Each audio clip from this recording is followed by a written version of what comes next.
Hi friends, எல்லாருக்கும் வணக்கம். நான் உங்கள் மகாலட்சுமி. இன்றைக்கான வீடியோவில் என்ன பார்க்க போகிறேன் அப்படின்னா, நான் யூஸ் பண்ணுற ஆயில் பற்றி தாங்க பார்க்க போகிறேன். இந்த ஆயில் என்னென்ன ஆயில் யூஸ் பண்ணுறது சொல்லிட்டு ஆல்ரெடி நான் போட்டிருந்தேன். இந்த ஆயிலாம் யூஸ் பண்ணனால எனக்கு என்னென்ன பெனிஃபிட்ஸ் கிடைச்சது சொல்லிட்டு தான் உங்களோட ஷேர் பண்ணிக்க போகிறேன். ஏன்னா நிறைய பேர் கேட்டிருந்தீங்க, ஆயில் வந்துட்டு எந்த மாதிரி ஆயில் யூஸ் பண்ணலாம், என்னென்ன பெனிஃபிட்ஸ் கிடைக்கும் அப்படி சொல்லிட்டு கேட்டிருந்தீங்க. நான் வந்துட்டு சொல்கிறேன், ஒவ்வொருத்தங்களுக்கும் ஒவ்வொரு ஆயில் செட் ஆகும். என்னோடய ஹேருக்கு வந்துட்டு இந்த ஆயிலெலாம் செட் ஆனது. அதனால் எனக்கு இந்த ஆயிலாம் யூஸ் பண்ணும்போது என்னென்ன பெனிஃபிட்ஸ் கிடச்சிது சொல்லிவிட்டு உங்களோட ஷேர் பண்ணிக்க போகிறேன். உங்களுக்கு என்னோடய ஹேர் டைப்பாக இருந்ததுன்னா நீங்கள் வந்துட்டு இந்த ஆயிலை வந்துட்டு ட்ரை பண்ணி பார்க்கலாம். என்னோடய ஹேர் டைப் என்னென்னு ஃபஸ்ட்டு சொல்லிக்கிறேன். என்னோடய ஹேர் வந்து லோ போரோசிட்டி ஹேரு. அப்புறம் என்னோடய ஹேரோட ஸ்ட்ரக்சர் வந்துட்டு வேவி ஹேரு. சீக்கிரமாக ட்ரை ஆகக்கூடிய ஹேர் தான். அதனால் வந்துட்டு என்னோடய ஹேர் டைப் இருந்தது அப்படின்னா நீங்கள் வந்துட்டு இதை வந்துட்டு ட்ரை பண்ணி பார்க்கலாம். அந்த விதத்தில் நான் இன்றைக்கி ஃபஸ்ட்டு வந்துட்டு உங்களோட ஷேர் பண்ணிக்க போகிறது ஆல்மண்ட் ஆயில். நான் என்னோடய ஆல்மண்ட் ஆயில் ஷார்ட்ஸில் நிறைய பேர் கேட்டிருந்தாங்க, ஆல்மண்ட் ஆயில் யூஸ் பண்ணால் ஹேர் க்ரோத் ஆகுமா, ஹேர் ஃபால் கண்ட்ரோல் ஆகுமான்னு சொல்லிட்டு கேட்டிருந்தீங்க. அதனால தான் நான் முதல்ல வந்துட்டு ஆல்மண்ட் ஆயில் பற்றி உங்களோட ஷேர் பண்ணிக்கிறேன். ஆல்மண்ட் ஆயிலை பொறுத்த வரைக்கும் அதோட ஃபஸ்ட்டு பெனிஃபிட்ஸ் என்ன அப்படின்னா, இது வந்துட்டு ஒரு நான் ஸ்டிக்கி ஹேர் ஆயில். நம்ம தேங்காய் எண்ணெய் அப்ளை பண்ணுறதுக்கும் ஆல்மண்ட் ஆயில் அப்ளை பண்ணுறதுக்கும் ரொம்பவே வித்தியாசம் இருக்குது. ஏன்னா தேங்காய் எண்ணெய் அப்ளை பண்ணோம் அப்படின்னா நம்மளோட மூஞ்சில் எண்ணெய் வடிகிற மாதிரி இருக்கும். ஆனால் வந்துட்டு ஆல்மண்ட் ஆயில் வந்துட்டு அந்த மாதிரி எண்ணெய் வடியாது. ரொம்பவே லைட்டான ஆயில் அப்படிங்கிறனால எப்போனாலும் அப்ளை பண்ணிக்கலாம். அப்படி அப்ளை பண்ணும்போது நம்ம ஹேர் வந்துட்டு சீக்கிரம் ட்ரை ஆகாது. ஏன்னா ஆல்மண்ட் ஆயில் வந்துட்டு லோ போரோசிட்டி ஹேர் உள்ளவங்களுக்கு வந்துட்டு சீக்கிரமாக ஹேர்க்குள்ளே பெனிட்ரேட் ஆகும். அப்படி பெனிட்ரேட் ஆகி நல்ல ஹேரை வந்துட்டு ஸ்ட்ரக்சராகவும் நல்லா கண்டிஷனிங்காகவும் வச்சுக்கிறதுக்கு ரொம்பவே ஹெல்ப் பண்ணும். நம்மளோட ஹேர் நல்லா ஹெல்த்தியாக மெயின்டைன் ஆச்சு அப்படின்னா ஹேர் க்ரோத் வந்து ஆட்டோமேட்டிக்காகவே நல்லாயிருக்கும். அது மட்டும் இல்லாமல் ஆல்மண்ட் ஆயிலில் வந்துட்டு விட்டமின் இ வந்துட்டு அதிகமாக இருக்கிறனால நம்ம ஸ்கேல்ப்புமே நல்லா ஹெல்த்தியாக மெயின்டைன் ஆகி ஹேர் க்ரோத்துக்குமே ரொம்பவே ஹெல்ப் பண்ணிச்சு. நம்ம ஹேர் வந்துட்டு ஹெல்த்தியாக இருக்கும்போது நமக்கு ஆட்டோமேட்டிக்காகவே ஹேர் க்ரோத்தும் இருக்கும். அதே சமயம் ஹேர் ஃபாலுமே நல்லாவே கண்ட்ரோல் ஆகும். அந்த விதத்தில் எனக்கு வந்துட்டு ஆல்மண்ட் ஆயில் யூஸ் பண்ணும்போது நல்ல ஒரு ஹேர் க்ரோத்தும் இருந்துச்சு. என்னோடய ஹேர் ஃபாலுமே நல்லா கண்ட்ரோல் ஆகி என்னோடய ஹேரோட ஸ்ட்ரக்சருமே நல்லா ஆனதுங்க. நீங்களும் என்னோடய ஹேர் மாதிரி இருந்தது அப்படின்னா கண்டிப்பாக நீங்கள் வந்துட்டு ஆல்மண்ட் ஆயில் வந்துட்டு ட்ரை பண்ணி பாருங்கள். நல்லா ஒரு ரிசல்ட் கொடுக்கும். ஆனாலுமே ஒரு சிலருக்கு வந்துட்டு ஆல்மண்ட் ஆயில் வந்துட்டு மேபி அலர்ஜி இருக்கலாம். அது மட்டும் இல்லாமல் ஆல்மண்ட் ஆயில் வந்துட்டு ரொம்ப ஸ்மெல் அடிக்கும். அதாவது ஸ்மெல்னால் சென்டட் ஸ்மெல் வந்துட்டு ஹெவியாக இருக்கும். ஸ்டார்டிங்கில் எனக்குமே அந்த ஸ்மெல் வந்துட்டு பிடிக்காது. அந்த டைமில் நான் வந்துட்டு பாதி ஆல்மண்ட் ஆயிலும் பாதி தேங்காய் எண்ணெயும் மிக்ஸ் பண்ணி தாங்க அப்ளை பண்ணேன். நீங்களும் அந்த மாதிரி ட்ரை பண்ணி பாருங்கள். நெக்ஸ்ட்டு நான் வந்துட்டு என்னோடய ஹோம்மேடு ஹேர் ஆயிலோட பெனிஃபிட்ஸ் பற்றி சொல்கிறேன். இதில் வந்துட்டு நான் வந்துட்டு எப்படி ரெடி பண்ண சொல்லிட்டு ஆல்ரெடி ஒரு வீடியோ போட்டிருக்கேன்.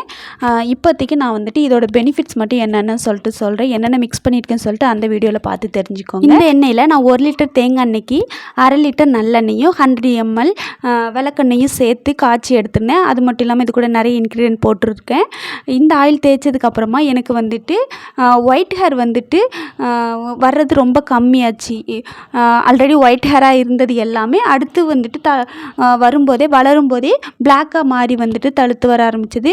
உண்மையாகவே எனக்கு வந்துட்டு நான் ஹேர் கேர் ஸ்டார்ட் பண்ணதுக்கு முன்னக்கூட்டி எனக்கு ரொம்ப ஒயிட் ஹேர் இருந்தது. இந்த ஆயில் அப்ளை பண்ணதுக்கு அப்புறமா எனக்கு வந்துட்டு வளர்கிற எல்லா முடியுமே பிளாக்காக மாற ஆரம்பிச்சது. இப்போவுமே எனக்கு வந்துட்டு ஒயிட் ஹேர் ஒன்று இருக்குது. பட் ஆனால் முன்னாடி வந்து நிறைய முடி இருக்கும். ஆனால் இப்போ வந்துட்டு ஒன்று தான் இருக்குது. அது ரீசன் வயசாகிறது கூட இருக்கலாம். நெக்ஸ்ட்டு நாம் பார்க்க போகிறது கேஸ்டர் ஆயில். கேஸ்டர் ஆயில் பொறுத்த வரைக்கும் லோ போரோசிட்டி ஹேருக்கு வந்துட்டு செட் ஆகுமானா கண்டிப்பாக இல்லை. ஆனாலுமே நான் தேய்க்க தான் செய்கிறேன். எப்படி தேய்க்கும் அப்படின்னா, எப்போதுமே கேஸ்டர் ஆயில் யூஸ் பண்ணால் கண்டிப்பாக ஹீட் பண்ணி யூஸ் பண்ணுங்கள். ஏன்னா லோ போரோசிட்டி ஹேருக்குள்ளே வந்துட்டு கேஸ்டர் ஆயில் வந்துட்டு பெனிட்ரேட் ஆகாது. அதுவே நம்ம வந்துட்டு ஹீட் பண்ணி அப்ளை பண்ணும்போது நம்மளோட அந்த ஆயிலில் உள்ள ஹீட்னால் நம்மளோட ஹேரில் உள்ள ஃபாலிகுல்ஸும் சரி நம்ம ஸ்கேல்பில் உள்ள போர்ஸுமே ஓப்பன் ஆகும். அந்த ஹீட்னால் ஓப்பன் ஆகும். அப்படி இருக்கும்போது நம்ம அப்ளை பண்ணுற கேஸ்டர் ஆயிலோட பெனிஃபிட்ஸ் ஓரளவு கொஞ்சம் கிடைக்கிறதுக்கு ரொம்பவே சான்ஸ் இருக்கனால நான் வந்துட்டு கேஸ்டர் ஆயில் எப்போவுமே ஹீட் பண்ணி தான் யூஸ் பண்ணுவேன். ஏன்னா கேஸ்டர் ஆயில் வந்துட்டு ரொம்ப ஹார்டாக இருக்கும். நம்மளோட ஹேர்க்குள்ளே வந்துட்டு கண்டிப்பாக பெனிட்ரேட் ஆகாது. அதனால் எப்போவுமே நீங்களுமே கேஸ்டர் ஆயில் யூஸ் பண்ணிங்க அப்படின்னா கண்டிப்பாக வந்துட்டு டபுள் பாயிலிங் மெத்தடில் ஹீட் பண்ணி யூஸ் பண்ணுங்கள். கேஸ்டர் ஆயிலுமே நம்மளோட ஹேர் க்ரோத்துக்கு ரொம்பவே ஹெல்ப் பண்ணும். ஆனால் லோ போரோசிட்டி ஹேருக்கு வந்துட்டு ரொம்ப செட் ஆகாது. ஏன்னா எனக்குமே நான் என்னைக்கெலாம் கேஸ்டர் ஆயில் யூஸ் பண்ணணும் அப்போல்லாம் ஸ்கேல்ப்பு பெயின் வரும். நெக்ஸ்ட்டு நம்ம பார்க்குறது வந்துட்டு ஆலிவ் ஆயில். ஆலிவ் ஆயில் வந்துட்டு இதுவுமே ஆல்மண்ட் ஆயில் மாதிரி ரொம்ப லைட் வெயிட்டான ஆயில் தான். நம்ம லோ போரோசிட்டி ஹேருக்கு ரொம்பவே பெனிஃபிட்ஸ் கொடுக்கக்கூடிய ஹேர் ஆயில் தான். ஆனாலுமே எனக்கு வந்துட்டு ஆலிவ் ஆயிலோட ஸ்மெல் பிடிக்காது. அப்படிங்கிறனால நான் டேரெக்டாக அதிகமாக ஆலிவ் ஆயில் யூஸ் பண்ண மாட்டேன். சம்டைம்ஸ் ஆல்மண்ட் ஆயிலோட சேர்த்து வந்துட்டு யூஸ் பண்ணுவேன். ஆலிவ் ஆயில் தான் எனக்கு ஹேர் க்ரோத் கொடுத்துச்சானா கண்டிப்பாக இல்லை. ஆனால் அதுவுமே இப்போதைக்கு கொஞ்சம் நான் யூஸ் பண்ணிகிட்டு இருக்கிறேன். எனக்கு வந்துட்டு மெயினாக ரொம்பவே ஹெல்ப் பண்ணது வந்துட்டு ஆல்மண்ட் ஆயிலும் என்னோட ஹோம்மேட் ஹேர் ஆயில் தான். நெக்ஸ்ட்டு வந்துட்டு விட்டமின் இ கேப்சூல். இதுவுமே ஹேர் க்ரோத்துக்கு ரொம்பவே ஹெல்ப் பண்ணும். இதுவுமே எனக்கு தனியாக ஹெல்ப் பண்ணுச்சானா கண்டிப்பாக இல்லை. இதை நான் வந்துட்டு மற்ற ஆயிலோட மிக்ஸ் பண்ணி தான் யூஸ் பண்ணேன். அதனால் வந்துட்டு இதுதான் ஹேர் க்ரோத் கொடுத்துச்சானா எனக்கு கண்டிப்பாக தெரியலை. ஆனால் வந்துட்டு அதிகமாக யூஸ் பண்ணான்னு கேட்டால் கண்டிப்பாக இல்லை. எப்போவாச்சும் எனக்கு தோணுச்சுன்னா நான் வந்துட்டு விட்டமின் இ வந்துட்டு ஏதாச்சும் ஒரு ஆயில் கூட வந்துட்டு மிக்ஸ் பண்ணி யூஸ் பண்ணுவேன். மற்றபடி விட்டமின் இ ஆயிலோட பெனிஃபிட்ஸ் என்ன அப்படின்னா ஹேர் க்ரோத்துக்கு ரொம்பவே ஹெல்ப் பண்ணும். ஹேரை நல்லா கண்டிஷனிங்காக வச்சுக்கிறதுக்கு ரொம்பவே ஹெல்ப் பண்ணும். அது மட்டும் இல்லாமல் நம்ம ஸ்ப்ளிட்டன்ஸையுமே நல்லாவே கண்ட்ரோல் பண்ணி கொடுக்கும். நெக்ஸ்ட் வந்து ரோஸ்மெரி லீவ்ஸ் ஓட எசென்ஷியல் ஆயிலு. இந்த எசென்ஷியல் ஆயிலுமே அப்படி தாங்க. இதுதான் ஹேர் க்ரோத்துக்கு ஹெல்ப் பண்ணுச்சானா கண்டிப்பாக இல்லை. பட் ஆனால் இதை வந்துட்டு நான் அப்ளை பண்ணதுக்கு அப்புறமா செக் பண்ணி பார்த்தா வந்துட்டு எக்ஸ்ட்ரா வந்துட்டு ஸ்கேல்ப்லேருந்து புதுமுடி நிறைய தழுத்து வந்த மாதிரி எனக்கு ஒரு ஃபீலிங். அது வந்துட்டு நான் எப்போதும் போல் வந்துட்டு ஹேருக்கு கேர் கொடுத்துட்ருக்கனால தழுத்து வர்றா, இல்லைனா இந்த எசென்ஷியல் ஆயில் சேர்த்து அப்ளை பண்ணுறனால தழுத்து வருதான்னு தெரியலை. ஏன்னா நான் வந்துட்டு முன்னாடி வந்துட்டு அந்தளவுக்கு கேர் கொடுப்பேன். பட் இருந்தாலும் அந்தளவுக்கு வந்துட்டு ரொம்ப வாட்ச் பண்ண மாட்டேன். இப்போ தான் வந்துட்டு வாட்ச் பண்ணிகிட்ருக்கேன். Next peppermint oil. எனக்கு பிடிச்ச எசென்ஷியல் ஆயிலில் பெப்பர்மெண்ட் ஆயில் தான் ரொம்ப பிடிக்கும். எதனால் அப்படின்னா பெப்பர்மெண்ட் ஆயில் அப்ளை பண்ணதும் ஸ்கேல்பில் வந்துட்டு நம்ம விக்ஸு தடவைனா எப்படி ஒரு ஃபீலிங் இருக்கும், அது வந்துட்டு நல்லா இருக்கும். அதனாலே நிறைய பிளட் சர்க்குலேஷன் ஆகும். பெப்பர்மெண்ட் ஆயிலை பொறுத்த வரைக்கும் நம்ம ஸ்கேல்பில் பிளட் சர்க்குலேஷனை வந்துட்டு இன்க்ரீஸ் பண்ணுறதுக்கு ரொம்பவே ஹெல்ப் பண்ணும். அது மட்டும் இல்லாமல் நம்ம ஸ்கேல்பில் வந்துட்டு பொடுகு இல்லாமல் இருக்கிறதுக்கு பெப்பர்மெண்ட் ஆயில் வந்துட்டு ரொம்பவே ஹெல்ப் பண்ணும். இந்த 2 தாங்க எனக்கு முக்கியமான எசென்ஷியல் ஆயில். மற்றபடி இந்த டீ ட்ரீ எசென்ஷியல் ஆயில், அப்புறம் வந்துட்டு லேவண்டர் எசென்ஷியல் ஆயில் வந்துட்டு எனக்கு அதிகமாக நான் யூஸ் பண்ணது கிடையாது.